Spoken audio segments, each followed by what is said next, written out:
देखिएगा। Question number 5 क्या कहता है समझेंगे, जीन पियाजे के बारे में है। जीन पियाजे proposed the following of sequence of developmental stages, यानी जीन पियाजे ने, या पियाजे जीन, अच्छा उल्टा लिखा हुआ है, वाह, ये ऐसे ही दिया होगा आपके पेपर में भी, ट्रांसलेशन में इनकी महानता रहती ही है। जीन पियाजे ने विकासात्मक अवस्थाओं को किस क्रम में प्रतिपादित किया है। इससे आसान क्वेश्चन दुनिया में बना नहीं है, लड्डू क्वेश्चन है, मिठाई क्वेश्चन है, इसको खा के आप मजे कर सकते हैं। SPCF, some people can't focus, अभी कल परसों भी हमने ये डिस्कस किया था, है ना।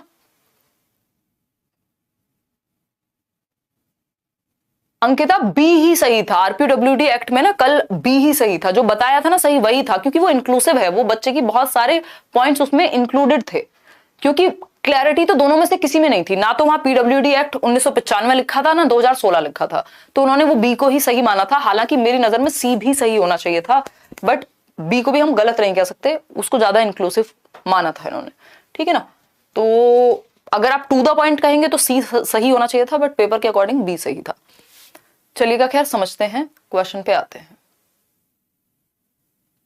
हाँ चलिए शोभित समझते हैं। SPCF सिंपल आंसर है sensory motor, pre operational, concrete operational, formal operational. B option is the right answer. संवेदी गामक जन्म से 2 वर्ष, प्री ऑपरेशनल 2 से 7, जिसको पूर्व संक्रियात्मक कहते हैं, कॉन्क्रीट ऑपरेशनल 7 से 11, formal operational 11 years and above, ठीक है ना। तो B option is the right answer. बाकी का सीक्वेंस गलत है, क्योंकि फॉर्मल ऑपरेशनल नहीं, कॉन्क्रीट ऑपरेशनल पहले आएगा, ये सी ऑप्शन में। क्वेश्चन नंबर 6 देखिएगा अब। क्वेश्चन नंबर 6 समझेंगे एक बार। अगर हम बात करें अकॉर्डिंग टू जीन पियाजे, यानी पियाजे के अनुसार, विच of the following questions will be answered only by the children in formal operational stage. 11 साल से ऊपर के बच्चे ही किस एक क्वेश्चन का जवाब दे पाएंगे एज पर जीन पियाजे, बताइएगा फटाफट से, फिर हम आगे बढ़ेंगे। क्या हुआ, पोल गड़बड़ आ रहा है क्या आज? पोल इतना जल्दी क्यों हटा दिया जा रहा है, बताइए, है आखिर क्या मजबूरी है, बताइए बताइए। आप जल्दी जवाब नहीं दे सकते हैं अनुष्का, हैं? फिर भी समझाएंगे, हम इनको डांटेंगे। हमारे यहाँ हम पढ़ाएं कुछ भी, हम डांट के ही समझाते हैं, लेकिन है ना। देखिए एक बार, मजाक कर रही हूँ, आ जाओ एक बार, समझो फटाफट से। देखिए क्वेश्चन नंबर 6 देखिए। अकॉर्डिंग टू जीन पियाजे, which of the following questions will be answered only by the children in formal operational. Raunak ate 11 chocolates, his sister ate twice as many, how many chocolates they both ate in total। ये तो बच्चा जो है, ये 6 साल का बच्चा, 7 साल का बच्चा, 8 साल का बच्चा, ये कॉन्क्रीट ऑपरेशनल में सॉल्व कर देगा। ये बेसिक गणित का सब एडिशन सब्ट्रैक्शन वाला सवाल है। बी ऑप्शन है, A is greater than B and B is greater than, concrete operational में ये सॉल्व हो जाएगा 7 से 11 में, तो ये तो हट गया। If A is greater than B, अगर ए बड़ा है किससे, बी से, and B is greater than C, ठीक है। What is the relation between A and C, तो A is greater than B and C both, तो ये क्या हो गया, इसमें थोड़ा सा दिमाग लगेगा। ये क्या है, ये जाएगा फॉर्मल ऑपरेशनल में, क्योंकि रेशो की बात करेगा, है ना। तो यदि ए तुलनात्मक रूप से बी से बड़ा है और बी सी से बड़ा है, तो ए और सी का क्या संबंध है, तो इसमें रेशो, प्रोपोर्शन और दुनिया भर की बातें, रिलेशन, ये सब आ जाएगा। हाउ मेनी होल नंबर्स, ये 7 से 11 वर्ष में सॉल्व हो जाएगा। तो आंसर जो है यहाँ पे 7 + 9 कितना होता है, ये तो कोई भी बता ही देगा। तो बी ऑप्शन है जो फॉर्मल ऑपरेशनल स्टेज के अंदर आना चाहिए। चलिए खैर आगे बढ़ते हैं क्वेश्चन नंबर 7 पे। क्वेश्चन नंबर 7 देखिएगा। हालांकि इस तरह के सवाल कई बार कॉन्क्रीट ऑपरेशनल स्टेज में भी सॉल्व कर दिए जाते हैं, कि जो ट्रांसडक्टिव रीजनिंग बोलते हैं इसको, बट यहाँ पे ऑप्शन के अकॉर्डिंग, क्योंकि ये चीज फॉर्मल ऑपरेशनल में गायब नहीं हो जाएगी कि बच्चा ना समझ पाए, ठीक है ना। क्वालिटी अपनी तरफ से इंक्रीज कर लीजिए अगर देखने में समस्या हो रही है। क्वेश्चन नंबर 7 देखिए। अकॉर्डिंग टू लेव वाइगोस्की के अनुसार, विच of the following factors influence learning, यानी कौन से वो तत्व हैं जो अधिगम को प्रभावित करते हैं। पहला ऑप्शन है सोशल इंटरेक्शन। देखिए वाइगोस्की की जब बात आती है तो SCL, BPL होता है ना, बिलो पॉवर्टी लाइन, ऐसे हमें SCL याद रखना है जब बात वाइगोस्की की हो। S for society, C for culture, L for language, ये 3 महत्वपूर्ण चीजें हैं एज पर वाइगोस्की। सोसाइटी बोले तो समाज, कल्चर यानी संस्कृति, और लैंग्वेज, ये 3 महत्वपूर्ण चीज हैं जिनके द्वारा वाइगोस्की कहते हैं कि आपकी जो समझ है वो बेहतर होती है। ठीक है बात, कोई दिक्कत नहीं है इस बात को समझने में, कोई समस्या नहीं है, समझेंगे। देखिएगा, अगर हम बात करें किसकी, सोशल इंटरेक्शन की सही है, कल्चरल टूल्स की सही है, लैंग्वेज की सही है, रीइंफोर्समेंट की बात किसने की है, स्किनर कर रहे हैं, वाइगोस्की नहीं करते। कंस्ट्रक्टिविस्ट लोग रीइंफोर्समेंट की बात नहीं करते। तो फर्स्ट, सेकंड और थर्ड सही है, यानी C option is the right answer over here. आगे बढ़ेंगे क्वेश्चन नंबर 8 पर, समझेंगे एक बार क्वेश्चन नंबर 8 क्या कहता है। अगेन वाइगॉस्की की ही बात हो रही है, देख लेते हैं क्या है।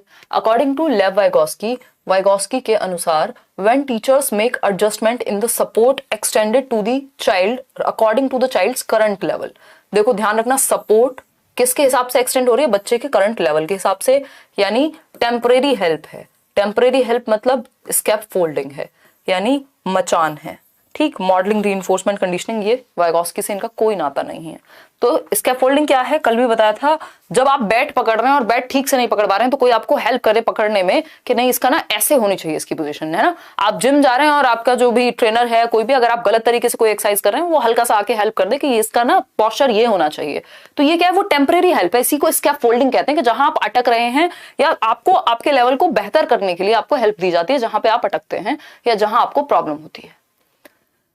समझ पा रहे हैं या नहीं। क्वेश्चन नंबर 6 का हिंदी देखिए। देखो हिंदी में अगर कोई चीज गलत भी है, क्योंकि पेपर में भी वही हिंदी दी हुई होगी इन्होंने, फिर तो इंग्लिश को ही हम फाइनल मानेंगे। ये आपके एग्जाम में सारे लगभग एग्जाम के बोर्ड्स यही बात कहते हैं, ये मैं नहीं कह रही हूँ, ठीक। तो अगर इस तरह की कभी कंफ्यूजन हुआ करे तो समझ जाया करो। क्वेश्चन नंबर 9 पे चलेंगे। क्वेश्चन नंबर 9 क्या कहता है देखते हैं। क्वेश्चन नंबर 9 क्या कहता है, लॉरेंस कोहलबर्ग का क्वेश्चन है। According to Lawrence Kohlberg the child's moral development in stage 3 समझ रहे हैं, good boy good girl orientation, maintaining mutual relation, the golden rule refers to the stage where. Lawrence Kohlberg के अनुसार बच्चों के नैतिक विकास के तीसरे स्तर पर आरंभिक संबंधों को बनाए हुए होता है स्वर्णिम नियम वाले स्तर को कहा गया है। ये एक इतनी खराब जो ये ट्रांसलेशन है आपके पेपर में एज इट इज आई है ना। और कल कोई पूछ रहा था कि हिंदी और इंग्लिश दोनों में क्वेश्चंस आते हैं। यस, आपके पेपर में हिंदी और इंग्लिश दोनों में क्वेश्चन आते हैं। ऑनलाइन एग्जाम में क्या होता है, आपको वो लैंग्वेज चेंज करके देखनी पड़ती है, ऑफलाइन में दोनों तरफ लिखा होता था, तो बस इतना अंतर है, अदरवाइज आते दोनों में है। तो इनकी ट्रांसलेशन शायद इस बार सुधर जाए, पिछली बार इन्होंने खतरनाक ट्रांसलेशन दिया है कि आपका स्पेशल बैच है वो सीटेट के लिए उपयोगी है। नगेंद्र, स्पेशल बैच आप सीटेट के लिए मत लीजिए क्योंकि उसमें बहुत ज्यादा डिटेल में चीजें हैं। सीटेट में इतना सा आता है और स्पेशल बैच में इतना पढ़ाया जाता है ना। तो उस केस में आप स्पेशल बैच को सीटेट के लिए मत लीजिए, बाकी किसी भी एग्जाम के लिए आप ले सकते हो। देखिएगा, अगर हम बात करें यहां किस चीज की, क्या वो आज लाइक शेयर करने में कंजूसी। देखिए, अगर हम बात करें स्टेज 3 की, जिसको good boy good girl orientation कहते हैं, the child wants to please and help others. सही बात है, बच्चा दूसरों को प्रसन्न रखना चाहता है और उनकी सहायता करना चाहता है, चलो मान लिया। बी ऑप्शन है, the child understands the social system is dependent on the performance of one's duties to maintain social order. ये तो 4th स्टेज हो जाएगी, लॉ एंड ऑर्डर, कि समाज में लॉ एंड ऑर्डर का पालन होना चाहिए, रूल्स को माना जाना चाहिए, क्योंकि ऐसे ही तो समाज चलता है, तो वो तो अलग चीज हो गई। Right actions are defined according to the norms, needs and rights which are anonymously accepted by society. कोई फर्क नहीं पड़ रहा है यहाँ, गुड बॉय गुड गर्ल है ना, गुड बॉय और गुड गर्ल, सिंपल बात है। तो ये अच्छा लड़का अच्छी लड़की, दूसरों से क्या पाने में, तारीफ सुनने के लिए काम किए जाते हैं 3rd स्टेज में, ठीक। तो वो ए ऑप्शन ही है। फिर भी 4th ऑप्शन हम पढ़ लेते हैं। पोल वाली दीदी आज गुस्सा है क्या, बताइए। फिर यहाँ पे सब दुखी हैं। The child not only keep in mind the norms of the society but also the limits to which the universal principles are applicable. ये बात होती है 6th स्टेज की। तो 3rd स्टेज के अकॉर्डिंग सिर्फ ए ऑप्शन ही सही है। और बच्चा दूसरों को प्रसन्न रखना और उनकी सहायता करना, वो मतलब दूसरे खुश होंगे, आपके माँ बाप आप पे गौरवान्वित महसूस करेंगे, प्राउड होंगे, इसलिए आप कुछ कर रहे हैं। ये वो वाली मॉरलिटी है जो टीचर्स ये मोटिवेशन देते हैं ना, माँ बाप के लिए कुछ करो, जो कि अच्छी बात है, बुरी बात नहीं है, बट वो good girl good boy orientation है, 3rd स्टेज है, ठीक है ना।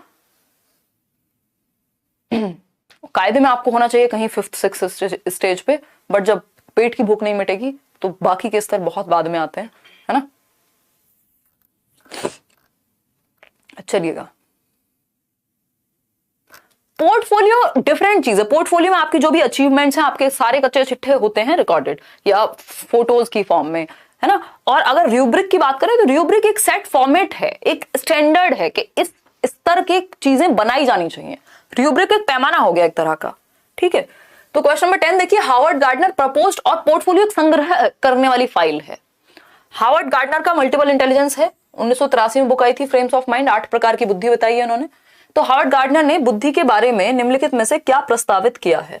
पहला ऑप्शन है, intelligence is a practical goal oriented activity, यानी बुद्धि एक उपयोगी लक्ष्य निर्भर पर प्रैक्टिकल गोल ओरिएंटेड है, ऐसा इन्होंने नहीं कहा। Intelligence comprises of 7 intelligences in a hierarchical order, सही लग रहा है। Intelligence is a generic ability that he labelled as G factor, ये तो स्पीयरमैन ने कहा है, जी फैक्टर जैसी बात गार्डनर ने कोई नहीं की। फिर आता है D option, intelligence comprises of several kinds of human abilities. देखो बी हो सकता था सही या डी हो सकता था सही, दोनों में से बेटर कौन है? दोनों में से बेटर है डी ऑप्शन, क्योंकि आज की डेट में जब हम एनसीईआरटी की बात करते हैं तो बुद्धि के 8 प्रकार हैं, पहले 7 थे। जब 1983 में इनकी बुक आई थी तो उसमें मल्टीपल इंटेलिजेंस में जो टाइप्स ऑफ इंटेलिजेंस थे वो 7 थे, बाद में वो 8 हो गए, अभी और भी बढ़ गए, बट एनसीईआरटी अभी भी 8 प्रकार को ही फॉलो करता है। ठीक, तो इस 7 के साथ हम जा नहीं पाएंगे, अगर ये डी ऑप्शन हमारे पास नहीं होता तो हम 7 के साथ भी चले जाते। कई बार पेपर में ऐसा हुआ 7 ही दे रहे हैं आज तक, तो वो पुराने थॉट से दे रहे हैं, तो हमें तो भैया सही नंबर से मतलब है, सही उत्तर से, ठीक है ना। तो डी ऑप्शन है, intelligence comprises of several kinds of human abilities. ये बात सही है कि बुद्धि के अंतर्गत कई अलग अलग मानवीय क्षमताएं आती हैं, multiple types several kinds of human abilities आती हैं, यानी कई प्रकार हैं। यहाँ पे इन्होंने नंबर नहीं लिखा, कोई दिक्कत नहीं है। और ये हायरार्किकल नहीं है, ये बात सही है, आप में से शायद कोई समझ भी पा रहा है, ये बात लिखी भी है किसी ने, हायरार्किकल नहीं है, अनुक्रमित नहीं है, है ना। हायरार्की का मतलब है एक दूसरे से ऊपर है, स्टेजेस हैं जिसमें, है ना, कि ये फर्स्ट लेवल है फिर सेकंड है, लेवल के हिसाब से नहीं। उन्होंने 8 इंडिपेंडेंट टाइप्स ऑफ इंटेलिजेंसेस दिए हैं, ये बात बहुत ही अच्छी आपने नोट की। तो D option is the right answer.